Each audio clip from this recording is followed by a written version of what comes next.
Education में आपका एक बार फिर से स्वागत है। मैं अमित जी, फिजिक्स। आप देखिए, अभी तक हम लोगों ने आज थोड़ा दो दिन लेट हो गए हैं लेक्चर। उसकी वजह ये रही क्योंकि आपके साथी सर हैं जो मैथ पढ़ा रहे थे आपको कंपटीशन लेवल का, उनकी दादी जी एक्सपायर हो गई हैं और इस लॉकडाउन में ऊपर से हमारे डिस्ट्रिक्ट जालौन डिस्ट्रिक्ट में 3 दिन का पूरा लॉकडाउन किया गया है। इस वजह से वीडियोज़ आने में थोड़ा सा देर हो गई है, लेकिन आप लोग घबराएं नहीं, जल्दी ही हमारे सर शिवम सर भी आने वाले हैं। अभी 4-5 दिन के बाद उनका वीडियो आना स्टार्ट हो जाएंगे। मैंने किसी भी तरह कोशिश करके आप तक काफ़ी ज़्यादा गैप ना हो ये वीडियो फिर से स्टार्ट कर दिया है। तो अभी तक अपनी फिजिक्स वाली 12th की सीरीज में चल रहे थे, जिसमें हमने 4 लेक्चर कर लिए थे। अगर हम बात करें, इंट्रोडक्शन हो गया था, चार्ज हो गया था, इलेक्ट्रिक फील्ड हो गई थी, इलेक्ट्रिक और कूलम्ब्स लॉ हो गया था, इलेक्ट्रिक लाइंस ऑफ फोर्स भी हो गया था। उसके बाद इलेक्ट्रिक लाइंस ऑफ फोर्स के बाद ये हमारा 5वां लेक्चर होगा, जिसका नाम बहुत ही इंपॉर्टेंट है, electric dipole and electric dipole movement. और आज इसके जो 2 से 3 डेरिवेशन इसके हैं, हम 3 डेरिवेशन में आज कोशिश करेंगे कि एक डेरिवेशन तो कवर करा ही लें, ठीक है। और पूरा इलेक्ट्रिक डाइपोल मूवमेंट 2 लेक्चर में पूरा इलेक्ट्रिक डाइपोल फिनिश हो जाएगा, ठीक है। तो अब चलते हैं अपने इलेक्ट्रिक डाइपोल की ओर। देखिए, इलेक्ट्रिक डाइपोल हेडिंग है आज की हमारी। इलेक्ट्रिक डाइपोल क्या होता है, हिंदी में बोलते हैं इलेक्ट्रिक मतलब वैद्युत, डाइपोल मतलब द्विध्रुव, जिसमें 2 उसके ध्रुव होते हैं। इलेक्ट्रिक डाइपोल द्विध्रुव वाला। वैद्युत द्विध्रुव होता क्या है, देखो, इलेक्ट्रिक डाइपोल एक पूरा सिस्टम होता है। क्या होता है, एक पूरा सिस्टम होता है, वो लिखा हुआ है इलेक्ट्रिक डाइपोल सिस्टम हैविंग, जिसके पास क्या होगा, इक्वल एंड अपोजिट चार्जेस होगा। इक्वल भी है, देखो क्यू यहाँ पर है तो क्यू यहाँ पर है, क्यू यहाँ पर है तो क्यू यहाँ पर है, यानी कि इक्वल तो है, लेकिन चार्जेस का साइन कैसा है, अपोजिट है, बिहेवियर कैसा है, अपोजिट है। तो इक्वल एंड अपोजिट होगा और दोनों चार्ज यहाँ बहुत ही छोटी सी distance, separated by small distance पर रखे रहेंगे। उस ऐसे निकाय को जो 2 चार्जेस से मिलकर बना है, दोनों चार्ज कैसे हैं, इक्वल एंड अपोजिट हैं, बीच की दूरी कैसी होगी, बहुत कम होगी। तो ऐसे निकाय को क्या बोलेंगे, वैद्युत द्विध्रुव या इलेक्ट्रिक डाइपोल। आपको दिख भले ही रहा है ये कि बहुत बड़ी डिस्टेंस है, बट असल में अगर आप देखेंगे, जैसे कि HCl HBr के जो लिक्विड होते हैं, उनमें जो इलेक्ट्रिक जो डाइपोल पाए जाते हैं बहुत ही छोटे से होते हैं, बहुत ही छोटे, जो दिखाई तक ठीक से नहीं देगा। डाइपोल्स की बात करें मतलब बहुत छोटे। अब जाहिर सी बात है, होता क्या है कि अगर ये मान लो डाइपोल बना और डाइपोल में चार्ज है, तो चार्ज है तो क्या होती है, फील्ड भी होती है। तो अभी इसकी वजह से हम फील्ड भी निकालेंगे, लेकिन अब पहले इसको समझ लेते हैं पूरा से। तो क्या कह रहा है कि electric dipole is a system having equal and opposite charges and separated by very small distance, ठीक है। तो ये तो होगा इलेक्ट्रिक डाइपोल की डेफिनेशन। अब एक अगली हेडिंग क्या है, electric dipole movement. Electric dipole movement यानी कि वैद्युत द्विध्रुव आघूर्ण क्या होता है, इसको समझ लेते हैं। तो देखो, वैद्युत आघूर्ण क्या होता है, simple, electric dipole movement is defined as equal to the product of magnitude of one charge. Product मतलब होता है मल्टीप्लाई, तो product of magnitude of one charge and of distance between 2 charges.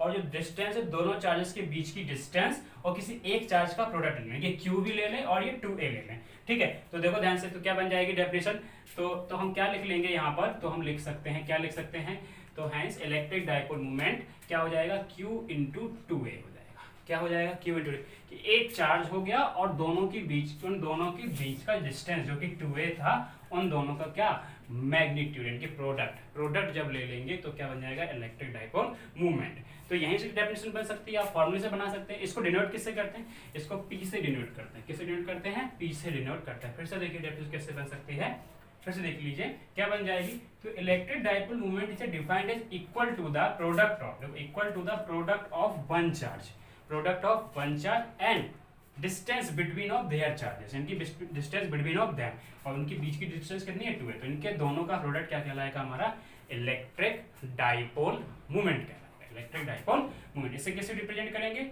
P से डिनोट करेंगे। अब देखिए, अब इसका यूनिट क्या हो जाएगा, यूनिट देखते हैं, यूनिट क्या हो जाएगा, यूनिट देखिए, अब Q आया है तो Q तो चार्ज है, और चार्ज का यूनिट क्या होता है, कूलाम। चार्ज का यूनिट क्या होता है, कूलाम। तो ये हो जाएगा हमारा कूलाम इनटू डिस्टेंस है, डिस्टेंस का यूनिट क्या होता है, मीटर। ये 2 क्या डिस्टेंस है, तो कूलाम इनटू मीटर हो जाएगा, कूलाम इनटू मीटर हो जाएगा। शॉर्ट में क्या है, C into M। Dimension formula क्या हो जाएगा, डायमेंशन फॉर्मूला देखिए क्या हो जाएगा, क्यू का क्या होता है, क्यू फॉर्मूला आई टी यानी कि डायमेंशन फॉर्मूला होता है ए इंटू टी, डिस्टेंस है तो एल, तो ये बन गया हमारा A T L. Okay sir ने फिर से एक बार समझ लीजिए, इलेक्ट्रिक डाइपोल क्या था, इलेक्ट्रिक डाइपोल हमारा पूरा क्या था, एक सिस्टम था जिसके पास इक्वल एंड अपोजिट, जैसे मान लो दो मार्कर हैं, आप एक ब्लैक मार्कर है और एक रेड मार्कर है, दोनों आपको आइडेंटिकल दिख रहे हैं, दोनों एक जैसे दिख रहे हैं, लेकिन ये कैसा रेड और ये ब्लैक है, और ये बहुत ही छोटी डिस्टेंस पे, बहुत ही कम डिस्टेंस इनके बीच में हो, तो ये पूरा का पूरा निकाय क्या कहलाएगा, हमारा इलेक्ट्रिक डाइपोल कहलाएगा। इलेक्ट्रिक डाइपोल मोमेंट क्या है कि किसी भी एक चार्ज और उनके बीच की दूरी के यानी कि 2a के मैग्नीट्यूड यानी कि प्रोडक्ट के मैग्नीट्यूड q इंटू 2a, कि कोई भी एक चार्ज उनके बीच की दूरी के प्रोडक्ट के बराबर होता है, इसे p से डिनोट करते हैं, यूनिट क्या हो जाएगा, coulomb into metre, q into 2a, और डायमेंशन क्या बन जाएगी, ATL बन जाएगी। ठीक है, आप देखते हैं, चलिए इसका एग्जाम्पल लिख लेते हैं, एक एग्जाम्पल लिख लीजिए, एग्जाम्पल जैसे कि HCl में पाया जाता है, ये HCl एक एग्जाम्पल हो जाएगा, कैसे H प्लस Cl माइनस, ये डेल प्लस और ये Cl माइनस, और इनके बीच का डिस्टेंस मान लो क्या हो, 2a हो, तो ये HCl एग्जाम्पल हो गया। ठीक है, अच्छा अब बात करते हैं, एक हेडिंग छोटी सी हेडिंग है आइडियल डाइपोल। क्या बात करते हैं, आइडियल डाइपोल। देखो आइडियल डाइपोल क्या होता है,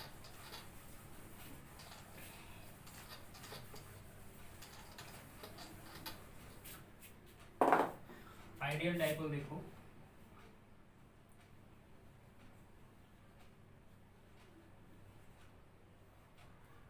आइडियल डाइपोल आइडेंटिकल डाइपोल यानी क्या क्या होगा, ये आइडियल डाइपोल जस्ट कह सकते हैं, देखो दो इसकी प्रॉपर्टी हैं। फर्स्ट प्रॉपर्टी क्या है आइडियल डाइपोल की, फर्स्ट प्रॉपर्टी देखते हैं,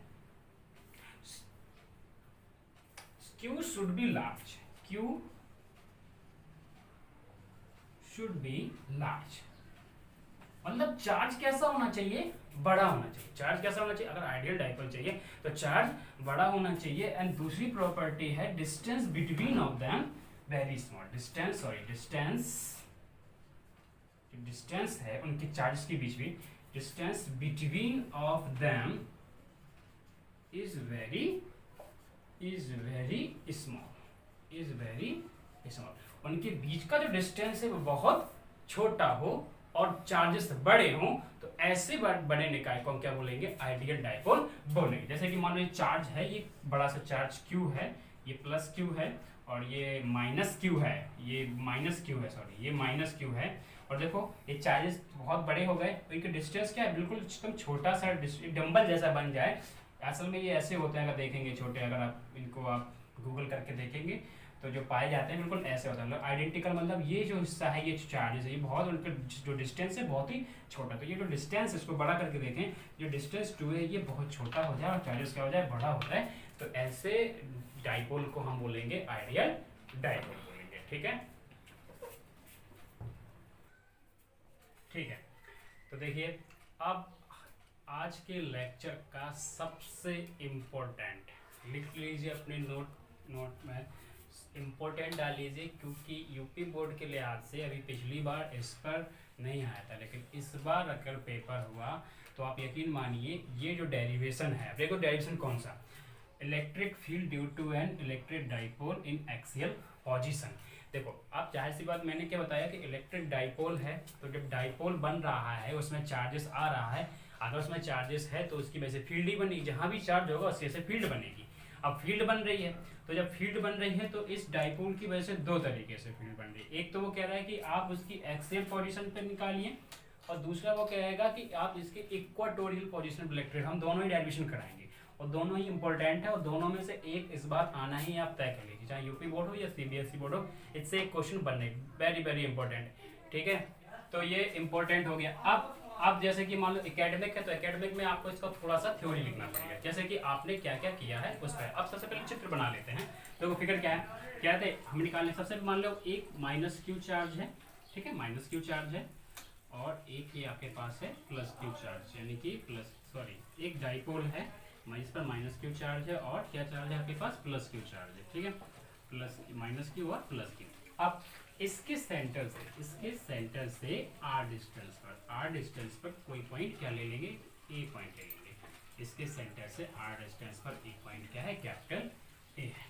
अब सेंटर पे मैंने एक पॉइंट मान लिया ओ है, सेंटर पे क्या मान लिया, एक पॉइंट ओ है। इसके सेंटर से कहां पर, एक्सियल पोजीशन पर, क्योंकि एक्सियल पर निकाल रहे हैं तो एक्सियल पोजीशन पर एक पॉइंट ए है जहां पर हमें क्या निकालनी है, इंटेंसिटी ऑफ इलेक्ट्रिक फील्ड निकालनी है और इस डाइपोल की वजह से निकालनी है। हमारा डाइपोल है, हल्का सा हम इसको थोड़ा सा मोटा बना लेते हैं ताकि ये देखिए, ठीक है, ये हमारा डाइपोल है जिसमें माइनस क्यू और प्लस क्यू चार्जेस है, ठीक है। अच्छा, डाइपोल का बीच का डिस्टेंस ये बताइए कितना है, हम 2a मान के चलेंगे, क्या 2a है, ठीक, इतना तो क्लियर हो गया। अब वो लिखना पड़ेगा कैसे, कंसीडर अ इलेक्ट्रिक डाइपोल, क्या बोलना पड़ेगा, consider a electric dipole consist पर चार्जेस क्या है, plus Q and minus Q, having charges plus Q and minus Q, और डिस्टेंस फ्रॉम इट्स, कहां से, इसके बिल्कुल सेंटर से, तो क्या लिखेंगे हम, distance between two charges is 2a. We consider a electric dipole which made minus q and plus q charge and distance between of them is 2a. इतना तो लिख सकते हैं, अपने एग्जाम में लिख दिया। अब आगे लिखेंगे we have to find out, क्या लिखेंगे, we have to find out electric field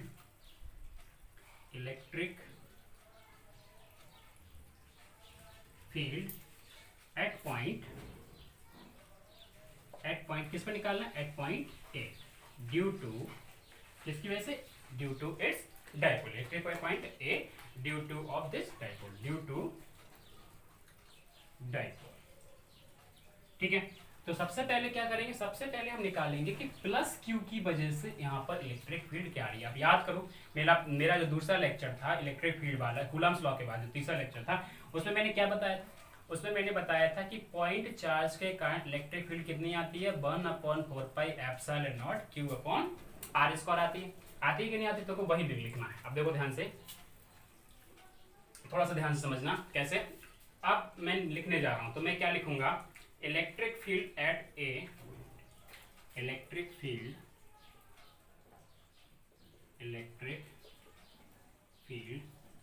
eight point A due to किसकी वजह से निकालने जा रहे हैं, सबसे पहले निकालने जा रहे हैं प्लस क्यू की वजह से, due two plus Q charge. अब जरा मैं यहाँ पर थोड़ा एक बार फिगर को देख लो। प्लस क्यू की वजह से मान लिया पॉइंट ए पर, मैंने क्या बताया, जब इलेक्ट्रिक लाइंस ऑफ फोर्स वाला लेक्चर अगर आप लोगों ने ध्यान से देखा होगा तो उसने बताया है प्लस क्यू से क्या होती है, अवे फ्रॉम द, जो electric field away from the charge, इनके दूर जाती है। तो मान लो अगर पॉइंट ए पर निकालना है तो यहाँ पर बनेगा, दूर जाएगी ए, मान लो E1 है, और माइनस क्यू को देखो और इस पॉइंट को देखो, तो और किसी को मत देखो, तो माइनस क्यू की और क्या होगा, ये इलेक्ट्रिक फील्ड लाइंस आती हुई, ये बन गया हमारा E2, यानी कि ये E1 किसकी वजह से हुआ, प्लस क्यू की वजह से E1 हुआ, और माइनस क्यू की वजह से कौन सा हुआ, E2 हुआ, ठीक है। देखो हर एक लेक्चर को ध्यान से देखना है, जब आप लेक्चर को कंटिन्यू, मैंने एकदम क्रम से बनाया हुआ है, टॉपिक बाय टॉपिक, एनसीईआरटी में जैसे हेडिंग बाय हेडिंग दी गई है उस हिसाब से बनाया हुआ है। आप सबको देखेंगे तो एक चीज एक दूसरे से क्या लिंक है। अब जैसे इसमें इलेक्ट्रिक फील्ड लाइंस का कॉन्सेप्ट आया, तो अब उस लेक्चर को देख लीजिए, पूरे अच्छे विस्तार से बताया हुआ है। अब देखो ध्यान से आगे, तो इलेक्ट्रिक फील्ड एट पॉइंट ए, हमें इस पॉइंट ए पर निकालनी है due two plus Q charges की वजह से, तो प्लस क्यू चार्जेस की वजह से निकालिए। तो जरा फॉर्मूला याद करो क्या होता था, तो क्या लिखेंगे, E1, क्या लिखेंगे, E1 इज इक्वल टू 1/4πε0, कितना हो जाएगा, तुम ही लोग बताओ, तो सर हमें पता ही नहीं है, तो क्या हो जाएगा 1/4πε0 q अपॉन r स्क्वायर होता ना। तो आप देखो r कितना है, प्लस क्यू से यहाँ a तक का बीच का डिस्टेंस कितना है, देखो यहाँ सेंटर से है r पूरा, और इतना अगर a हटा दें, क्योंकि ये 2a है, तो ये हाफ कितना होगा, हाफ तो a होगा, हाफ कितना होगा, a होगा। अगर ये पूरा हमारा क्या है, a है इतना, तो अगर हम ये a हटा दें तो बाकी यहाँ से लेकर यहाँ तक जो डिस्टेंस बचेगा वो हमारा क्या बचेगा, r माइनस a बचेगा कि नहीं बचेगा। तो ठीक है, तो हम क्या लिख देंगे, 1/4πε0 r माइनस a का होल स्क्वायर। अच्छा, अगर डाइलेक्ट्रिक कांस्टेंट क्या है, के, मीडियम का जो डाइलेक्ट्रिक कांस्टेंट जो मीडियम है वो अगर के है तो हम यहाँ पर के लिख सकते हैं। तो 1/4πε0 के Q upon r minus a का होल स्क्वायर, इक्वेशन नंबर बन गई फर्स्ट, ठीक है, इक्वेशन नंबर बन गई फर्स्ट। अब सेकंड पे चलते हैं। Sir electric field at point ए हो गया, अब सेम करेंगे इलेक्ट्रिक फील्ड, ध्यान से समझना, बहुत इंपॉर्टेंट है, बता रहा हूं एग्जाम में आने आना है। At point A due to minus Q charge. अब माइनस क्यू की वजह से देखो, तो माइनस क्यू यहाँ पर रखा हुआ है, जब माइनस क्यू यहाँ पर सारी चीजें सेम हैं, लेकिन जो डिस्टेंस देखोगे तो यहाँ से लेके यहाँ तक आर है और प्लस साथ में ये इतना और एक्स्ट्रा, तो ये ए और जुड़ जाएगा। तो कितना हो जाएगा, देखो ध्यान से, E2 इज इक्वल टू हो गया 1/4πε0 Q अपॉन आर प्लस ए का होल स्क्वायर। यहाँ पर के लगा लेंगे, आर प्लस ए का होल स्क्वायर, मीडियम का डाइलेक्ट्रिक कांस्टेंट, ठीक है। तो के लगा रहे हैं। इक्वेशन नंबर क्या होगी, सेकेंड होगी। अब ये मान, अब हमको क्या निकालना है, टोटल निकालना है। तो हम निकालेंगे टोटल इलेक्ट्रिक फील्ड। क्या निकालेंगे, टोटल इलेक्ट्रिक फील्ड। हम मान के चलते हैं कि कौन सा बड़ा है, E1 बड़ा है कि E2 बड़ा है। हम मान के चलेंगे कि E1 हमारा बड़ा है, E1 हमारा क्या है, बड़ा है, ठीक है। हम मान के चल रहे हैं कि E1 हमारा क्या है, बड़ा है। E1 E2 से कैसा है, ये बड़ा है। क्यों बड़ा है, क्योंकि देखो दोनों में क्या है, केवल डिवाइड का अंतर आ रहा है, बाकी सब में क्यों है। तो E1 आर से कुछ वैल्यू यहाँ पर कम है, जब कम वैल्यू से डिवाइडेशन जाएगा तो यहाँ ज्यादा वैल्यू से डिवाइड हो रहा है। जब कम वैल्यू से डिवाइड करेंगे तो वैल्यू इससे तो ज्यादा आएगी, इसलिए मान के चल रहा है E1 क्या है, ग्रेटर देन E2 है, ठीक है। तो टोटल इलेक्ट्रिक फील्ड तो क्या हो जाएगा, जो हमारा टोटल E होगा वो हम क्या कर देंगे, E1 माइनस E2, क्योंकि E1 बड़ा है तो E1 से हम क्या करेंगे, E2 को माइनस कर देंगे। अब देखो ध्यान से कैसे होगा, E is equal to, value put करो, सो 1/4πε0 के Q अपॉन E1 कितना है, R माइनस ए का होल स्क्वायर, ठीक है, कर दिया, माइनस 1/4πε0 के Q अपॉन R प्लस ए का होल स्क्वायर, ठीक है। इतना तो समझ में आया, ये Q लिखा हुआ है। अब देखो ध्यान से, जल्दी से आगे देखेंगे, डेस्टर कहाँ है सर, ये तो। सो देखो ध्यान से, अब थोड़ा सा आगे देखते हैं।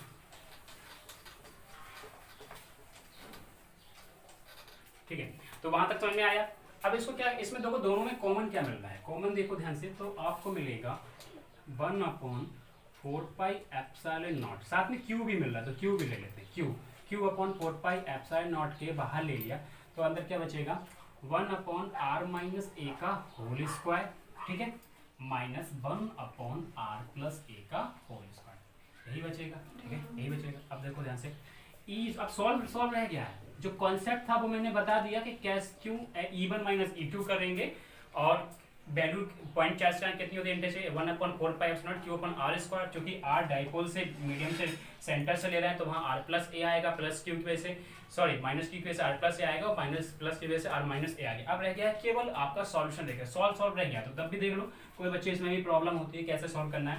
देखो ध्यान से, अब यहाँ पर अगर आप एलसीएम लें, तो क्या आएगा, R माइनस ए का होल स्क्वायर और R प्लस ए का होल स्क्वायर आएगा।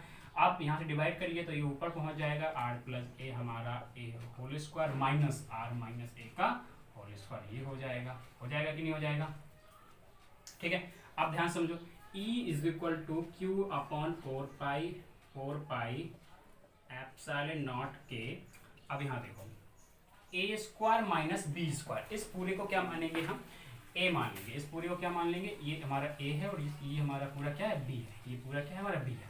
तो a square minus B square formula क्या होता है, ए प्लस बी और a minus b. So R plus a, यानी ए पूरा प्लस आर माइनस ए, ये पूरा हो गया हमारा ए। सेकंड ब्रैकेट में क्या लिखेंगे, ए माइनस बी, ठीक है, आइडेंटिटी होती है, आपको मालूम हो गया मैथ वालों को। आप देखो ध्यान से क्या होगा, तो ए माइनस बी का मतलब क्या है, पहले तो ए का वैल्यू लिखो, माइनस लगा के बी का वैल्यू, तो डायरेक्ट समझना, माइनस लगाया, बी की जगह क्या है, आर माइनस ए, तो जब माइनस का मल्टीप्लाई आर में होगा तो माइनस का आर, माइनस में अंदर जाएगा तो प्लस का ए, ठीक है। तो ये हो गया हमारा ए प्लस बी और ए माइनस बी, ठीक है। नीचे क्या है, नीचे भी देख लो, ए माइनस बी और ए प्लस बी। अगर स्क्वायर थोड़ी देर के लिए नहीं देखे, छुपा लीजिए, तो ये किसका, ए स्क्वायर मैंने बी स्क्वायर का है, तो a square minus B square का ये बन गया कि नहीं बन गया, चाहो तो इसको बना लेते हैं, ए स्क्वायर माइनस बी स्क्वायर का होल स्क्वायर, ये कर सकते हैं, हाँ ठीक है, कर सकते हैं। R square minus A square का होल स्क्वायर। क्योंकि देखो अगर हम इसको छुपा लें तो A minus B plus B A square minus B square, और इस दोनों पर हमने एक साथ क्या लगा दिया, होल स्क्वायर लगा दिया। यहाँ तक प्रॉब्लम सॉल्व हो गई। अगर किसी को ये फॉर्मूला नहीं पता है तो देखो हिंट में लिख लो ए स्क्वायर माइनस बी स्क्वायर बराबर होता है ए प्लस बी और ए माइनस बी इंटू में। ठीक है, अब मैं देखो उस साइड का हटाने वाला हूँ, तो आप लोग स्क्रीनशॉट लेना चाहें तो सर स्क्रीन दिखा दीजिए ताकि स्क्रीनशॉट बच्चे ले लें। ठीक है, ठीक है। अब देखो यहाँ पर आर, अब देखो यहाँ पर क्या है कि ए से ए कैंसिल हो जाएगा, यहाँ आर से आर कैंसिल हो जाएगा। ठीक है, तो Q upon 4 pi epsilon naught के, हर आर कितना हो जाएगा, 2r हो जाएगा। जोड़ना तो आता होगा, हाँ सर जी जोड़ना तो आता है, इतना भी नहीं आता, मुख समझते हो का। ए और ए कितना हो जाएगा, 2a हो जाएगा। बहुत सही भैया, बहुत सही। ए स्क्वायर माइनस बी स्क्वायर का होल स्क्वायर लिखा है, इसको अभी जरा ऐसे ही लिखा रहने दो भाई। तुम्हारा क्या जाता है, R square minus A square का क्या लगा दें, होल स्क्वायर। ठीक है, अब मैं क्या करूंगा सर, क्या इसको कैंसिल कर दें यहाँ पर, नहीं बेटा अभी कैंसिल मत करो, अभी देखो आगे होता है क्या। जरा देखो यहाँ पर आर आर कितना हो जाएगा, 2r, और ए कितना हो जाएगा, 2a। तो ठीक इतना हो गया, 2r इंटू 2a आ गया, आर जोड़ के 2r हो गया और ए जोड़ के 2a। अब देखो ध्यान से हम क्या करेंगे, q को और 2a को साथ में ले रहे हैं। ठीक है, तो E इक्वल टू क्या लिखेंगे, 2r into q into 2a को साथ में ले लिया। कौन से, इस 2a को इस q को साथ में ले लिया, इस 2r को थोड़ा सा मल्टीप्लाई करके बाहर कर दिया ब्रैकेट के। नीचे क्या बचा हुआ है हमारे पास है 4 पाई एप्सिलॉन नॉट के, और अपॉन में और क्या है, इंटू में R square minus A square का होल स्क्वायर भी। ठीक है, अभी देखो इलेक्ट्रिक डाइपोल मूवमेंट अभी पढ़ाया मैंने, क्या फॉर्मूला होता है, P is equal to Q into 2a। So E is equal to क्या कर देंगे, ये P की वैल्यू हो जाएगी electric dipole movement, so P। ठीक है, ये हो गया P, 2 आगे लगा तो 2 इंटू क्या कर दिया R, 2P इंटू R। तो फिर से इसकी जगह मैंने क्या लिखा P, अगर नहीं समझ में आया तो देख लो, P is equal to Q into 2a, अभी मैंने पढ़ाया था। ठीक है, तो ये हो गया, तो 2P इंटू R। ठीक है, अब नीचे क्या बचा हुआ, 4 पाई एप्सिलॉन नॉट के into R square minus A square का होल स्क्वायर। अब जरा देखो ध्यान से, अब जो फिगर बना था, जो हमारा फिगर बना था माइनस क्यू और ये प्लस माइनस क्यू और प्लस क्यू का ये ब्लैक डाइपोल था, यहाँ से जो आर डिस्टेंस पर एक पॉइंट था ए। अगर इस आर के कंपैरिजन में देखें, इस ए को, केवल ए को देखें तो ये बहुत छोटा है। मैंने बताया इलेक्ट्रिक डाइपोल जस्ट लाइक बहुत ही छोटा होता है, जो कि दिखता भी नहीं है, इतना छोटा होता है। और उसके कंपेरिजन उससे दूर कहीं पर हम इंटेंसिटी इलेक्ट्रिक फील्ड निकाल रहे थे आर डिस्टेंस पर। इसका मतलब ये हुआ सर, मैं अगर ये लिख दूं कि इस आर स्क्वायर के कंपैरिजन में आर स्क्वायर कैसा हो जाए, बहुत बड़ा हो जाए, जैसे कब ए स्क्वायर, जो होता ही है ऑब्वियसली, लेकिन अगर मैं कहूँ R square greater than A square, तो देन ए स्क्वायर बराबर हम क्या लिख सकते हैं, ए स्क्वायर बराबर हम क्या कर दें, 0 की ओर ले जाना, बिल्कुल निग्लेक्ट करते हैं उसको, आर स्क्वायर के कंपैरिजन में उसको निग्लेक्ट करते हैं। तो क्या हो जाएगा, देखो ध्यान से, E is equal to 2P into R upon 4 pi epsilon naught के। अब देखो हटा दिया, ए स्क्वायर की जगह क्या कर दो, ए स्क्वायर को हटा दो तो क्या हो जाएगा, आर स्क्वायर की पावर स्क्वायर, आर स्क्वायर से ए स्क्वायर हट गया। ठीक है, स्क्वायर पे स्क्वायर इनकी पावर कितनी हो जाएगी, 4 हो जाएगी। तो E इज इक्वल टू कितना हो जाएगा, 2P into R upon 4 pi epsilon naught के, आर की पावर कितनी हो जाएगी, 4, यहाँ से कैंसिल कर दो, कितनी पावर बचेगी, 3 पावर बचेगी। कितनी पावर बचेगी, 3 पावर बचेगी। अब देखो ध्यान से, एक लास्ट रिजल्ट रह गया है, लास्ट रिजल्ट को मैं यहाँ पर लिख देता हूँ, ये अगर नहीं कॉपी किया तो यहाँ पर स्क्रीनशॉट आप लोग ले सकते हैं, मैं हट जाता हूँ। ठीक है, ओके, सो नाउ लास्ट बचा हुआ है, देख लीजिए बस। ठीक है, अब देखो ध्यान से, लास्ट है, एक स्टेप रह गया, उसके बाद ये हो गया। तो क्या हो गया, E इज इक्वल टू क्या बचा वहां पर, 2P अपॉन, या फिर इसको ऐसे लिख लेते हैं, 1 अपॉन 4 पाई एप्सिलॉन नॉट के, इसको लिखा, ऊपर बचा 2P और नीचे कितना हो गया, R की पावर Q। यही तो वो कह रहा था, prove that intensity of electric field due to an electric dipole in axial position E is equal to 1 upon 4 pi epsilon naught के 2P upon RQ। It's proved, हमने प्रूव कर दिया। इंपॉर्टेंट है भाई, इंपॉर्टेंट है, बहुत इंपॉर्टेंट है, copy में लिख लीजिए, मोस्ट इंपॉर्टेंट डबल टेक 2020 में चल रहा है वायरस, 21 में आएगा तो फिर आएगा, और आपको मार्क्स 4 और 3 मार्क्स का आता है, आपको दे के जाएगा 3 मार्क्स, 100% लिख के ले लीजिए, ये इंपॉर्टेंट। ठीक है। तो ये हो गया हमारा आज का ये डेरिवेशन। इसके बाद एक डेरिवेशन और है इक्वाटोरियल पोजीशन का, जो हम आपसे डिस्कस करेंगे अगले लेक्चर पर, क्योंकि उसमें दो, एक होगा हमारा इक्वाटोरियल पोजीशन का और दूसरा उसके बाद है हमारा टॉर्क वाला, टॉर्क वाला। तो वो भी tau is equal to PE sine theta, उसको भी डिस्कस करेंगे। एंड देन कोशिश करेंगे जो अगला लेक्चर होगा वह लास्ट लेक्चर हो, और उसके बाद ये चैप्टर पूरी तरह फिनिश हो जाए। इसके बाद है न्यूमेरिकल्स करेंगे, इसके कुछ नीट के प्रॉब्लम्स भी लगाएंगे, आईआईटी के प्रॉब्लम्स भी लगाएंगे, और एकेडमिक प्रॉब्लम्स तो लगाएंगे ही लगाएंगे, साथ में सीट भी प्रोवाइड कराएंगे। तो thank you class, and stay safe, stay home. घर पे रहिए सुरक्षित रहिए, हंसते रहिए, मुस्कुराते रहिए, और अपना देखते रहिए physics bye MHG SR+ education.